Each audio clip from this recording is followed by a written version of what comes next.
ফলের রাজা হলো আম, যা ভারতের জাতীয় ফল। আর সেই আম চাষে বিখ্যাত রয়েছে পশ্চিমবঙ্গের মালদা জেলার আম চাষিরা। কোনো বছর আমের ব্যাপক আমদানি হয়, আবার কোনো বছর যতটা মুকুল ফোটে ততটা আম পাওয়া যায় না। তবে এবার মালদা জেলার প্রতিটি বাগানে আমের মুকুল ভরে উঠল। বাগানের গাছগুলিতে আমের মুকুল ভরে ওঠায় আম চাষিগুলো অত্যন্ত আনন্দের সঙ্গে আম চাষ করবেন বলে জানিয়েছেন। অত্যাধিক হারে আম হবে বলে আশা করেছেন মালদা জেলার আম চাষিরা। আমাদের মালদা জেলাতে আমের মুকুল ফুটতে লেগেছে বা ফুটে গেছে। আমরা সামনে মালদা জেলাতে বড় আশাবাদী যে আমরা ভালো টাকা ইনকামের ফসলটা আমাদের আম চাষ। এবার আশা করি যে ভালো ইনকাম হবে এবং মুকুলও দেখতে পাচ্ছি। আমরা এই যে আম চাষটাকে একটা মূল্যবান চাষ মনে করি সামনে।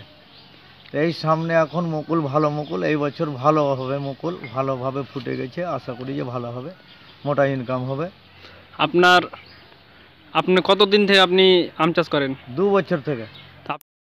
হ্যাঁ, আমাদের আমের গাছে মুকুল চলে আসতে লেগেছে। আমরা সামনে একটা ভালো ইনকাম পাবো বা অর্থের পাবো, তাতেই আমরা খুশি আছি। আমরা খুব খুশি। আপনার নাম? তৈবুর রহমান। যখন আমের মৌসুমে সব জায়গায় আম শেষ হয়ে যায়, তখনও মালদা জেলার আম দিয়ে গোটা বাংলাকে ভরিয়ে রাখে। তাই আমের আনন্দ যদি পেতে হয়, সেই মালদা জেলায় যেতে হয়। আপনারা দেখছেন PM নিউজ। মালদা থেকে সোহেল আনোয়ারের রিপোর্ট।